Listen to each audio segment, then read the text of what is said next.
Good afternoon and welcome to UMedTV. My name is Kemal Erkan. I'm here with Sean Donegan. Today is December 15, 2023.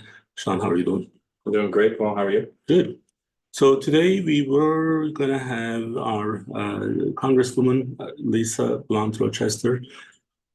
Unfortunately, there was a little issue with her schedule, and that was kind of like the last minute. And we are going to reschedule her either for Thursday next week or Friday the following. The way that she's actually involved with her different committee obligations, this does happen with her schedule. And it's funny that I was actually telling Sean just the day before we should just prep enough stuff so that if this happens, so then we don't have to panic last minute. So and then we have a lot of things to talk about. So this is our political series, and as we started this, one of the main thing was we wanted to bring all of our state officials who are running for the next year's elections, either state officials or who may be running for one of these offices. So from the governor race to the lieutenant governor, from the congresswoman or congressman position, and also final for the Senate, we brought a lot of different people. So right now, two of the governor race from the Democrat side is Bethany Long. She actually was with us last week. And Matt Meyer also challenging her for the primaries, and he was with us in July. And then we have the lieutenant governors.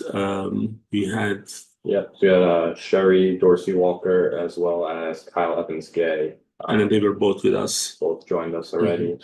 And then also, I don't think you mentioned earlier, but we also had for the insurance state commissioner, we had both Trinidad Navarro, who is the current one, as well as his challenger, Coyote Abagunde.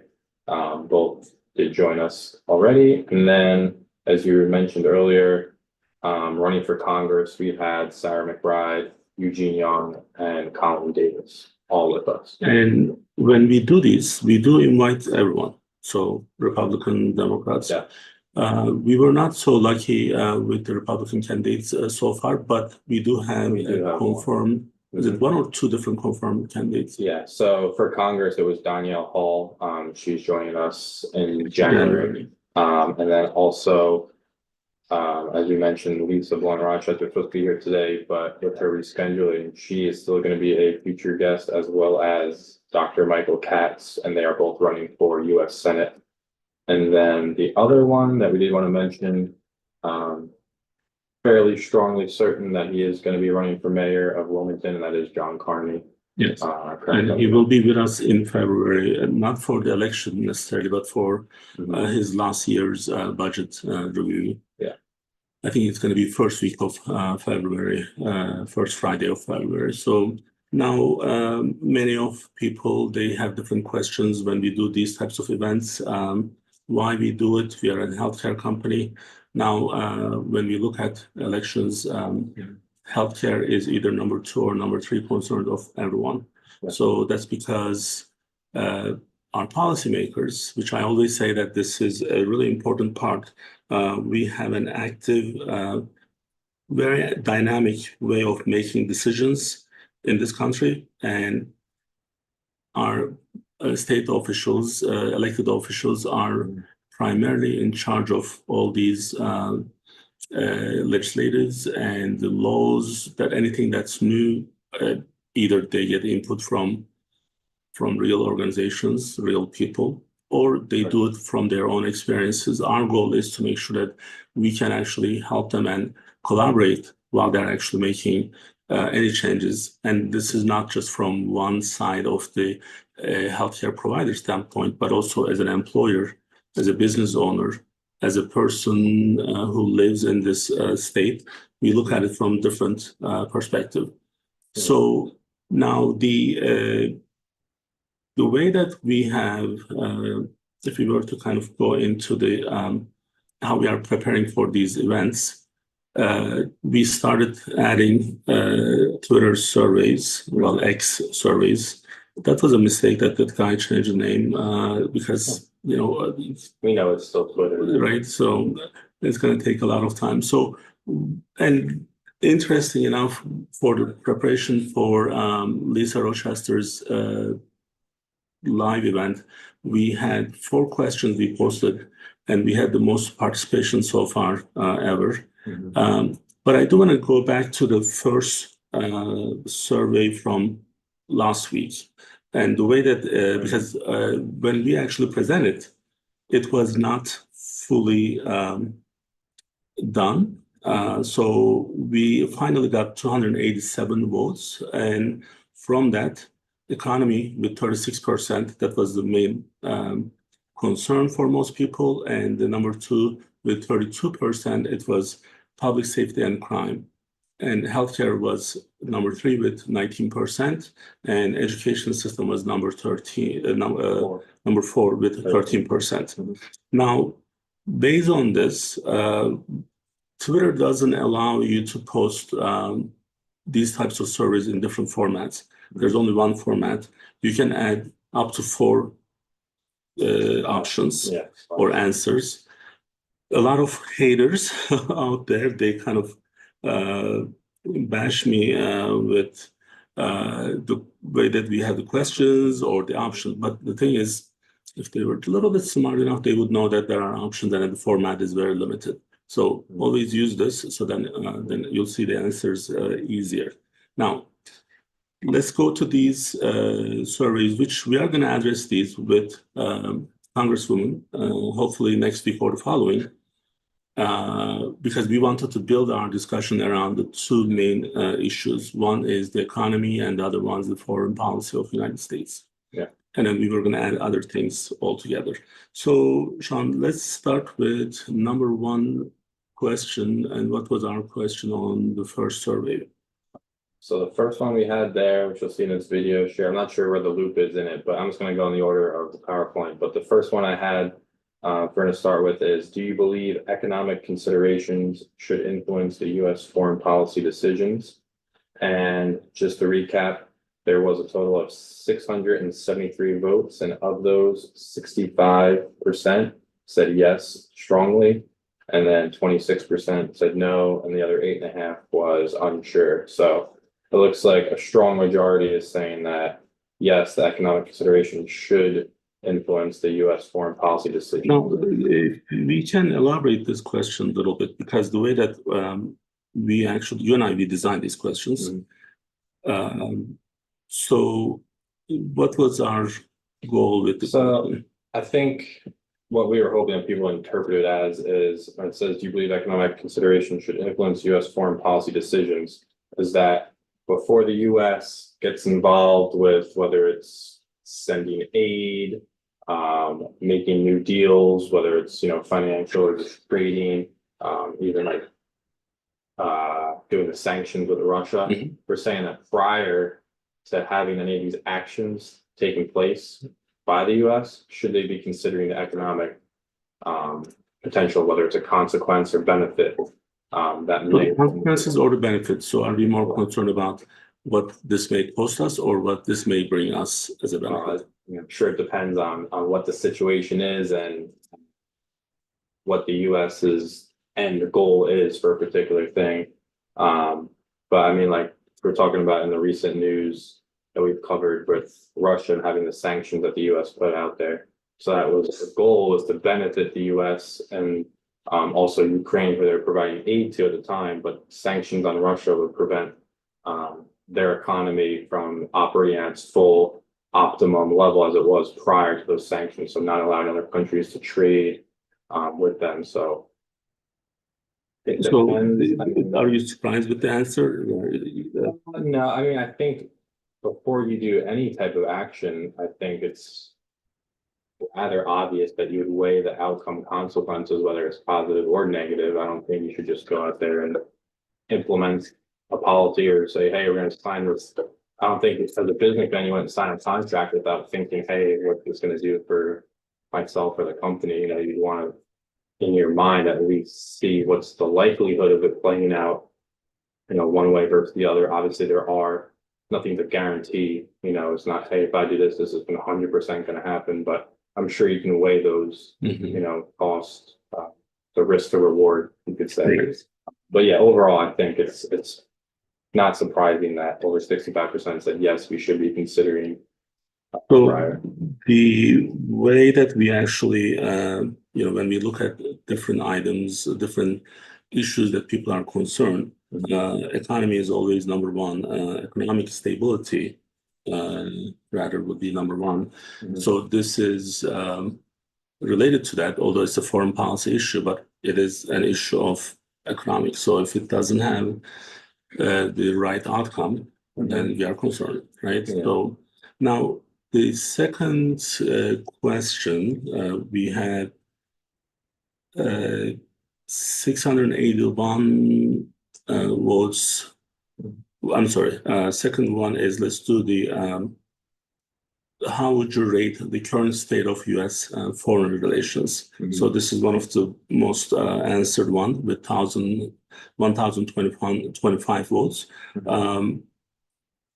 And this is kind of like depressing. Now, given the fact that Twitter is not the best place to find optimistic answers, this is not a place, so people are not nice, including myself in some cases. Many of the people are a little bit toxic, but that's Twitter. So on Instagram, we post our best pictures. On Twitter, we post our worst ourselves.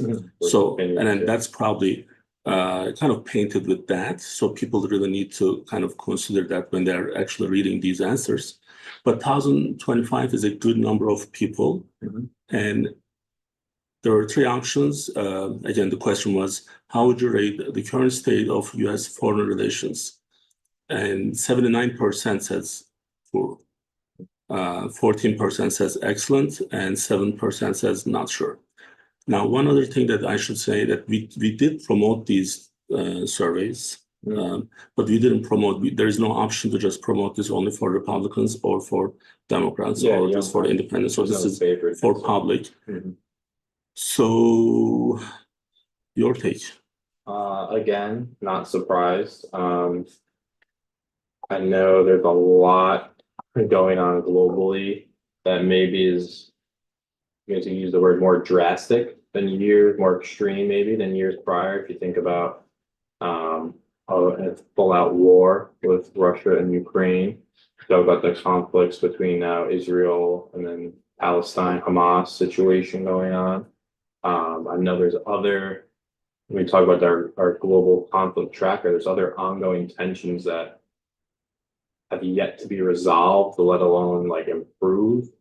And then we're also talking about what's happening with, like, say, China, and they're trying to maybe expand and, interfere with Taiwan or seize that. And I think part of people's response on how you rate the current state of the U.S. foreign relations is also reflective of how they view the current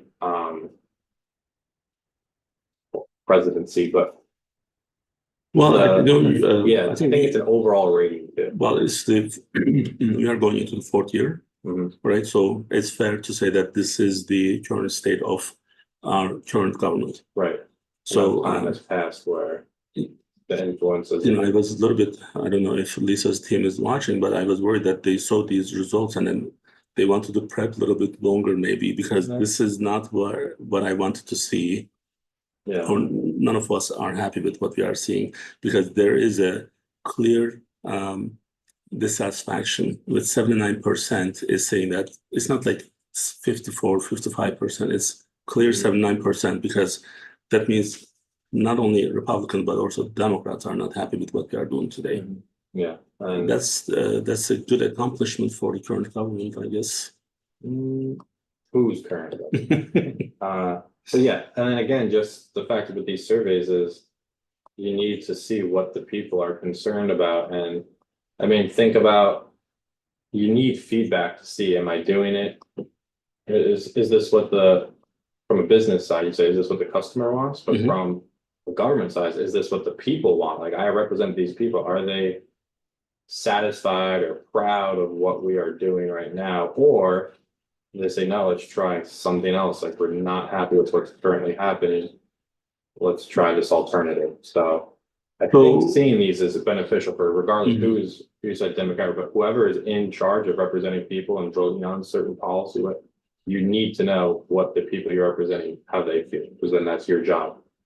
So if we look at the relationship with the first question, and the second is like the first is saying that should we get involved and should we look at the economic outcome? But then second one is saying that are you happy with what we do with the foreign policies? Yeah, related, yeah. So people are saying that yes, we should be looking at the outcome, but then we are not happy what we are doing today. That means most people are they believe that we are not really seeing any outcome, positive outcome. Yeah. So just because just recently 54 billion European aid package bypassed the Senate, I believe, and the Congress, and just went directly. This is 54 billion addition to all the other aid that's been given. So it's maybe closer to 200 billion now, right? Just for Ukraine. Yeah, I think when we first started, the number was like 70 something billion for that initial wave of Ukraine aid. So that's kind of like like if I was getting these results, I would probably just look into what we are doing and how we are doing certain things, because clearly there is a big dissatisfaction that I see so far. Now, for our first survey that we did 2 weeks ago, we actually posed that question in a different way.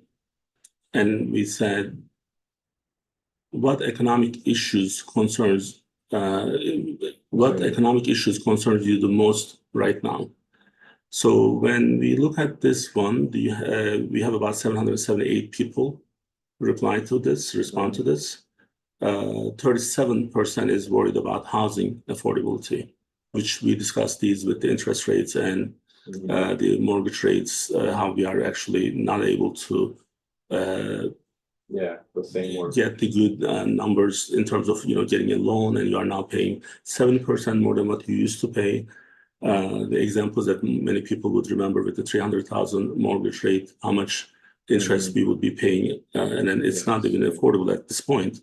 Right. And the number two is healthcare costs, and that actually kind of supports our reason for us to be more involved with these discussions, because most people are concerned about healthcare costs. We are on both sides of the healthcare costs. We are a healthcare provider, but again, as an employer, we also provide healthcare as a benefit for our employees, and that cost went up by 50% in the last 6 years. So, and then that was part of our discussion with Trinidad Navarro, who's running for the insurance commissioner position. Number three issue is income inequality, and number four is the job market. So Sean's take on these. Yeah, so just to go in the order that you presented them with, the highest response voting there. So the housing affordability, I do think that is, not surprisingly, should be the number one, because if you're, I think, in our example with the mortgage from 300,000 to what the interest rate impacts your monthly payment, where if you're expected to, I think it was around like $1,100 more that you'd be paying per month, where it's significantly going to impact your disposable income, that now you're trying to buy groceries, take care of your family, any other necessary, you're going to need to get gasoline to get to work. Your daily expenses. Now what you have left over is that exact same house, but had you bought it 3 years prior, you'd be able to have, like $500 I can spend. But now it's just, that money is just gone. So I think that is a solid number one that people should be. And not only is the mortgage for people buying, but also the rents. The rents are going up as well. So because now it's more costly, right? So it's going to be reflected to the rent. Right. I've never heard of any landlord or apartment complex lowering rent. yet, so it usually just goes up. But again, that affordability where rents are almost near what it costs to own the house, and the problem there is, do you have that down payment and credit score that you can actually be given a loan based on that interest rate, or these banks are gonna say, no, you don't have enough income or your credit score isn't high enough, or we can, solidly say, yes, you can afford to borrow $300,000. So people would not be getting approved at that higher interest rate because they don't have that income to support it. Or is it, oh, we talk about this too, you'll see the elderly people having that second job, or when they're on a fixed income, they have to work because expenses are going up, but if they're on a fixed income, you have no alternative, you know what I mean? Like a bill is due, you can't, you need the money there to support it. So for that being number one, and then just the income inequality, healthcare costs, job market. Job market, I don't see as I wouldn't say as important, but as worrisome in this survey. I think there are a lot of people still hiring. There are different Well, we accommodations. can buy people. Yeah, I think it's the Right. reverse where Yeah. it's from the employer standpoint, it should be a concern where there's not enough. Well, you're hiring a marketing intern, Yeah, we've had the posting open. And it's and then we have the difficult. one of the biggest universities right next door, and that's still Yeah. taking a lot of time. So it just goes to show, firsthand example. But yeah, and then the healthcare costs, like you said, insurance going up. So 50% over 6 years, but premiums were. And You need to that's have not it. affordable, just so that maybe like in 2010, let me just give you around like 2010, we were paying about $250 per employee for the healthcare benefit. We were buying an insurance for $250, maybe $270, let's say. Now this is 2010, but if you think about the inflation before pandemic, it wasn't a big deal. Today that number is close to $700. So now we still charge the same amount for our clients, their percentages. Their income didn't increase. Like the insurance are not paying more for doctor's visits, right? So, well, you see them firsthand that you can actually look at how much everyone is paying. In fact, if we compare the 2010 to today, you probably see very similar numbers. That's not going to be much different. In fact, today, there are more out-of-pocket expenses, much higher deductibles. And I think the cost to the individual is more than that 100% increase, because now there's all those deductibles and everything. And I mean, we see that in our case conference when we do those SDOHs, and you'll see where patients are, whether it's the medication that they're self-medicating with cutting their doses in half because they can't afford to get their insurance run out for prescriptions. So the last 2-3 months of the year, they say, oh, I just gotta take a half a dose because I can't afford to buy. Or even like transportation, not able to get to these appointments, and it's the cost is, I mean, a big impact. But when you put on some of the patients that have self-pay for that insurance, it's like almost like a pick your poison type thing where, do you want to like roll the dice? I hope you don't have some serious, but those with chronic conditions, that's not even an option. So, and our last question on the survey was? Last question we had down here. This is going with, how confident are you in the government's ability to effectively manage economic issues? So, very doubtful is 80%, which is kind of almost similar to the foreign policy issue. Yeah, foreign relations. There's 1,116 people answered for this. This is the highest one. It's 80% who answered says they have no hope. Right? And then 13% says they are very confident, and 7% are neutral. Yeah. So between these 4 questions, the 2 that actually speaks directly to today's administration, this doesn't look promising. So that's why maybe some of our events are going to become a little bit more challenging for our guests, because they have to answer these questions. They have to find solutions, and most importantly, they have to give hopes. So when we look at the issues overall, the economic stability, healthcare, like climate change and environment, this didn't make the list with the pre-screening. But some, like when you go and look for some of the maybe liberal media, they would put this as, top three, but it's not. Education, criminal justice reform, national security, immigration, infrastructure, social issues, and the post-COVID-19 and foreign policy, racial and social justice issues, and voting rights. And finally, technology and privacy, like these 14 kind of summarizes where this election is going to be. And I think picking these we'll be posting a lot more surveys. So actually, I kind of like doing them. Don't think that sometimes I get annoyed when they kind of like, although I don't care because it's all about participation. So as long as they share, and even if they put really bad comments, I'm still okay with that. But one of them says, I don't know if you saw that, the Turk is doing this. So it tells you what this country is. Okay, a Turk debating a black for US policies. The Turk is me in this case. And people wonder why I don't vote. So this dumbass is just dumb. So because somehow he find out that I'm Turkish. I was born and raised in Turkey, but being in this country for 25 years and paying a good amount of tax probably justifies for me being involved as part of this community. But I do still love these comments. So as long as they are not cursing, it's fine.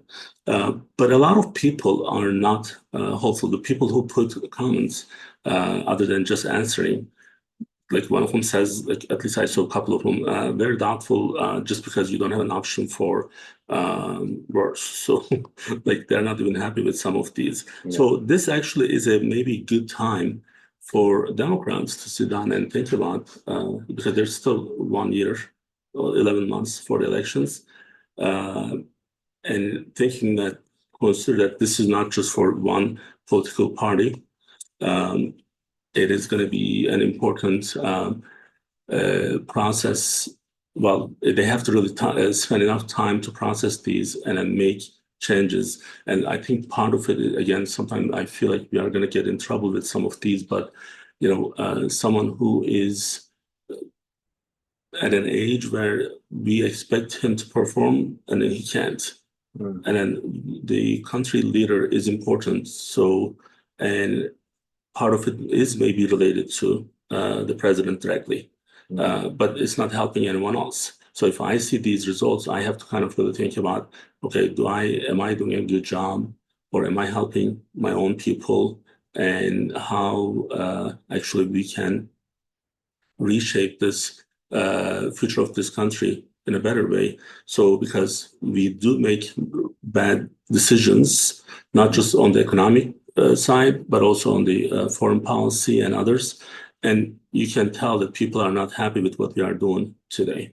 Now, we didn't even bring the issue of the new global currency alternative BRICS, and there's so many others. So people are reacting, in my opinion, to these very clearly. So if I were the government, I would actually take these very seriously. So now, one of the things, just for preparation for our discussion, the supply chain issue that I think it's a new bill that I believe one of the sponsors is our Congresswoman. It's a good idea. I think the intention is good, but how it's going to be done, we have some questions for her, and we are going to actually discuss this. But when we say supply chain, do you want to kind of elaborate that what we mean?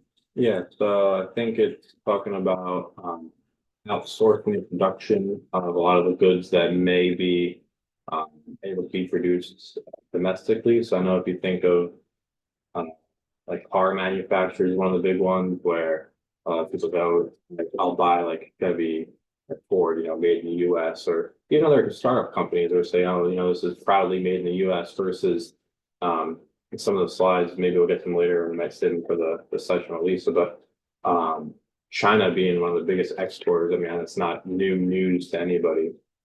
Almost half the chain to see have a sticker that says made in China, but having that supply chain where I think after the pandemic you saw, as you mentioned, like that bottleneck where the supply chain, supply and demand, where you have that issue of not being able, you're relying too heavily on these other countries, and if it's not there, all of a sudden there's that bump in the road where the price may shoot up because it's such low supply. Or you're seeing, I think you had the example of the doors at your house took like insane amount of time, 18 months, right? and that was not the estimate they gave you initially. I'm Yeah, sure. it was going to be done in 2 weeks, or no, the 6 weeks. I don't want to lie, so it's not 6 weeks.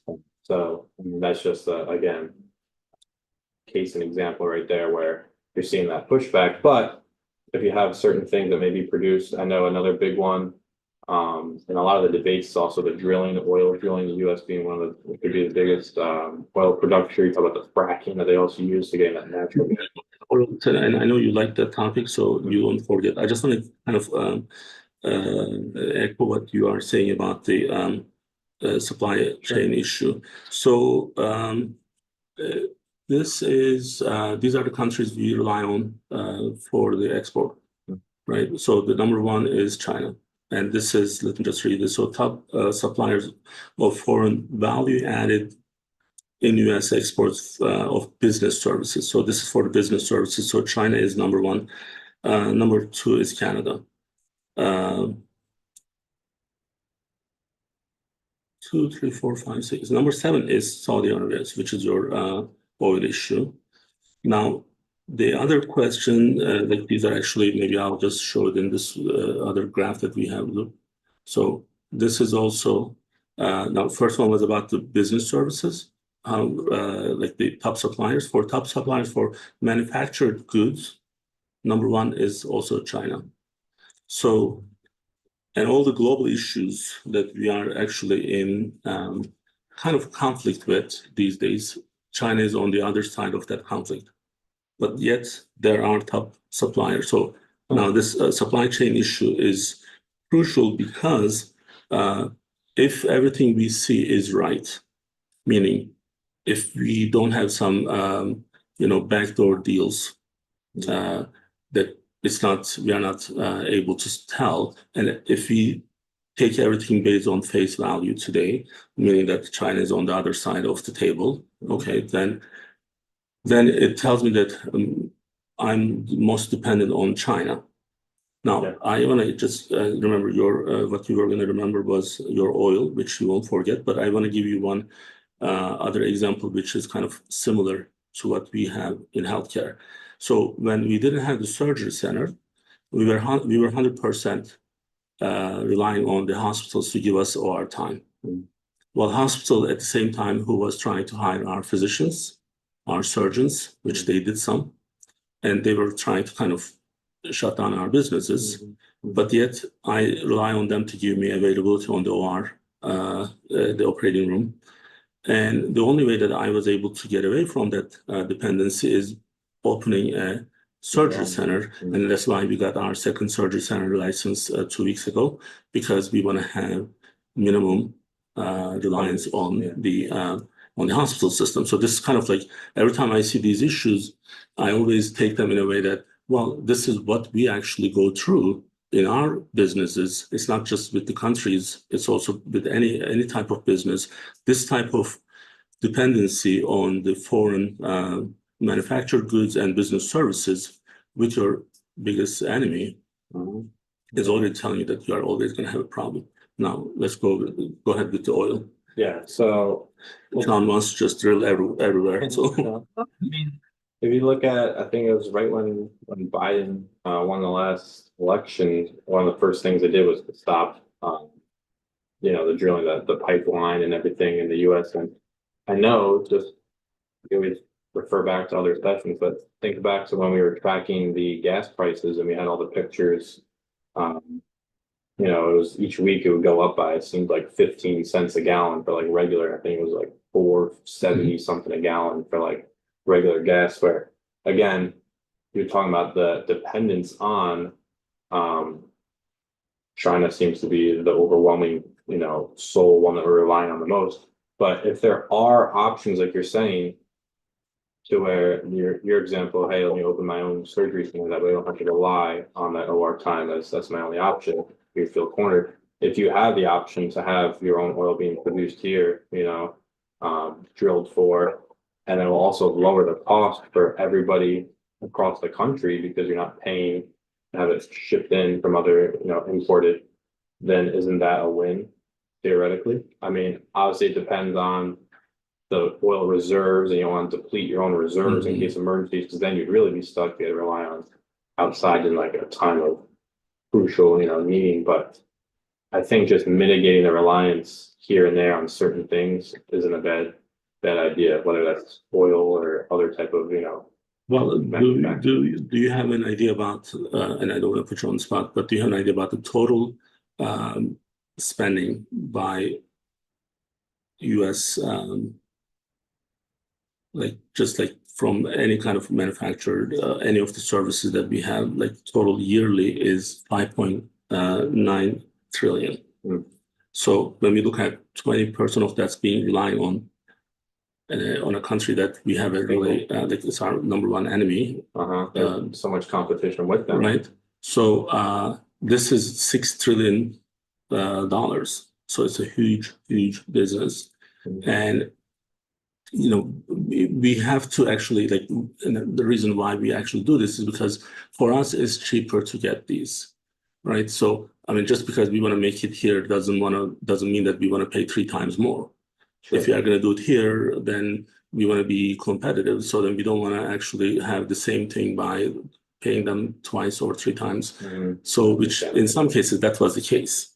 So the other thing is that between the supply chain and value chain, that's also kind of important to separate those two, where supply chain actually is more about the raw material turning into a finished product, versus the value chain is anything in that process, and it's in any step there's its own life cycle of that step that contributes. So there's a smaller impact of the dependency. Now, this is not only with COVID that this was an issue. If you may remember, probably I talked about this before, every time we have a hurricane, there is a shortage of some of our medical supplies because they're all coming from Asia.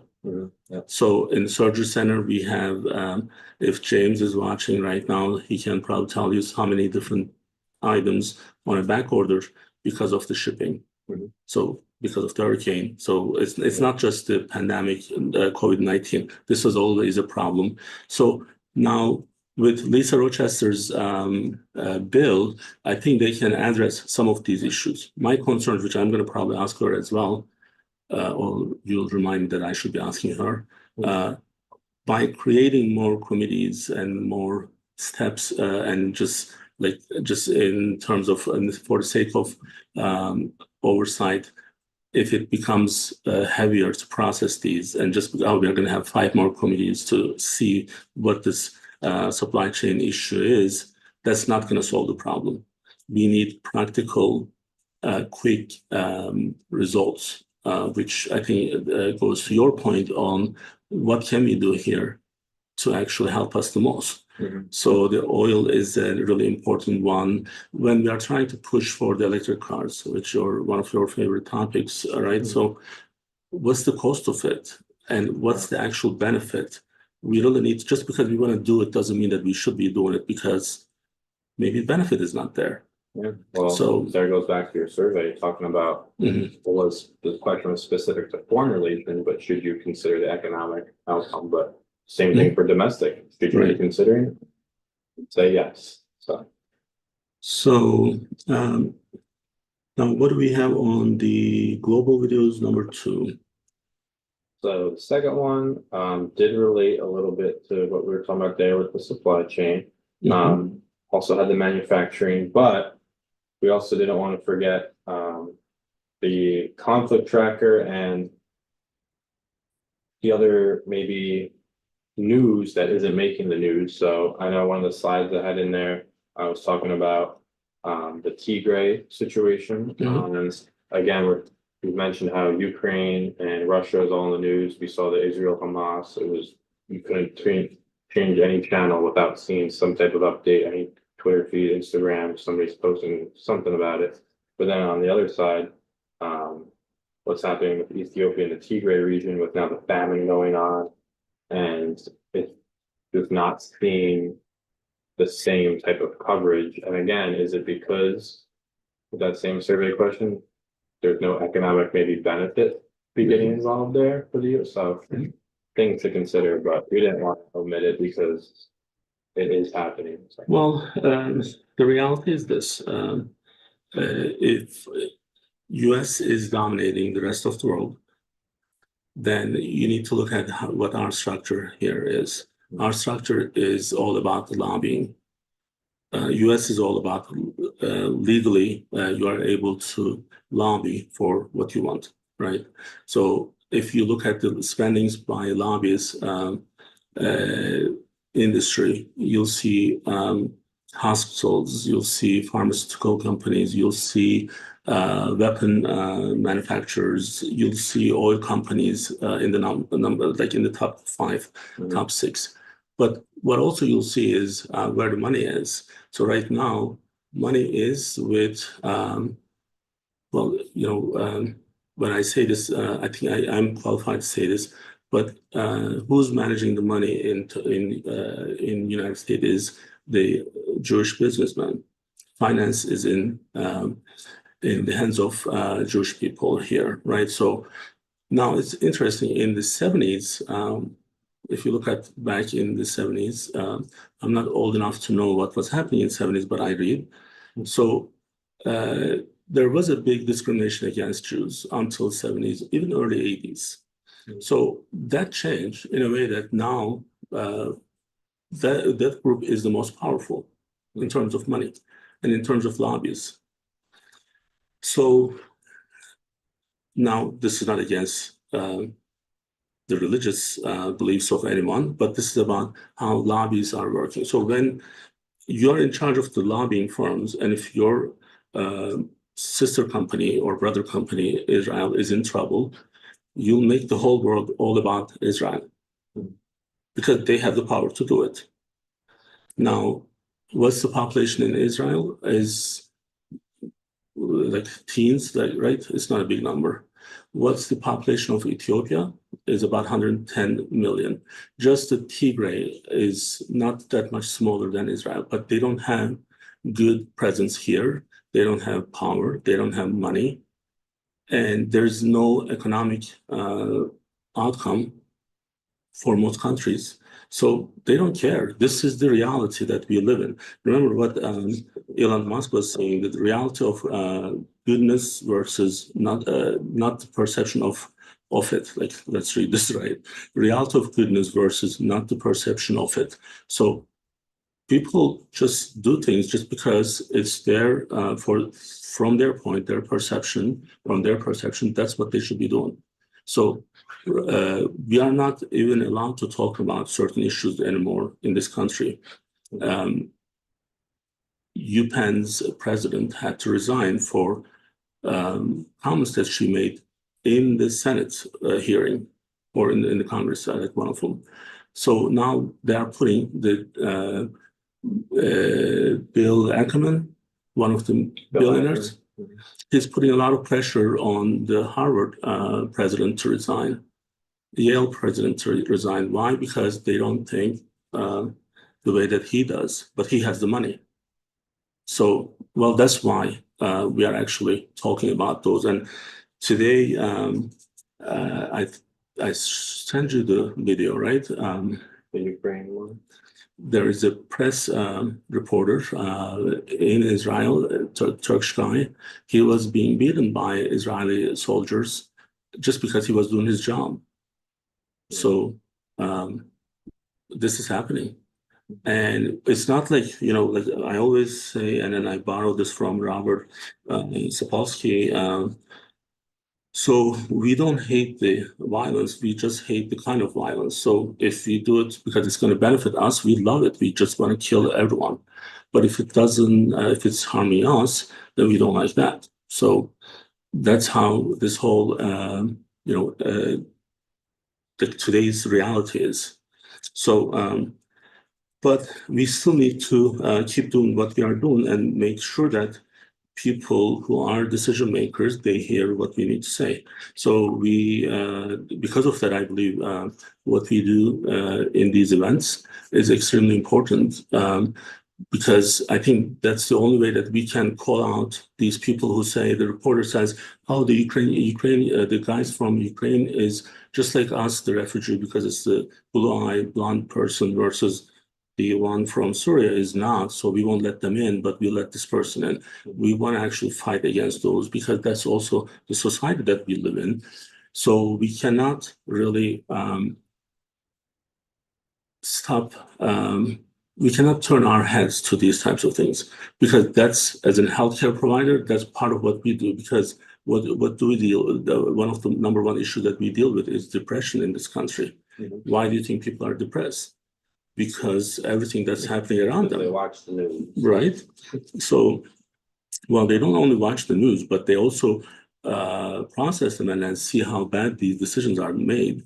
And that's why they are not hopeful for the future. So, but we'll be here in a couple of minutes. We have Bariatric Friday. We are going to talk about navigating holidays. This is more about our patients who are going through the bariatric surgery process, or anyone, if you are one of us who is adding 10 pounds every year during the holiday season, you may benefit from watching that event also. And hopefully next week, because I'm not here on Friday, so we give the Congresswoman two options. So we'll make an exception. And then if she's available, we'll do it next Thursday. Otherwise, we'll be back on the 29th. Well, Sean, thank you for your contribution as well. So we did a lot of work, and we'll be coming back with new surveys and new topics. Until then, please stay safe. We'll see you soon.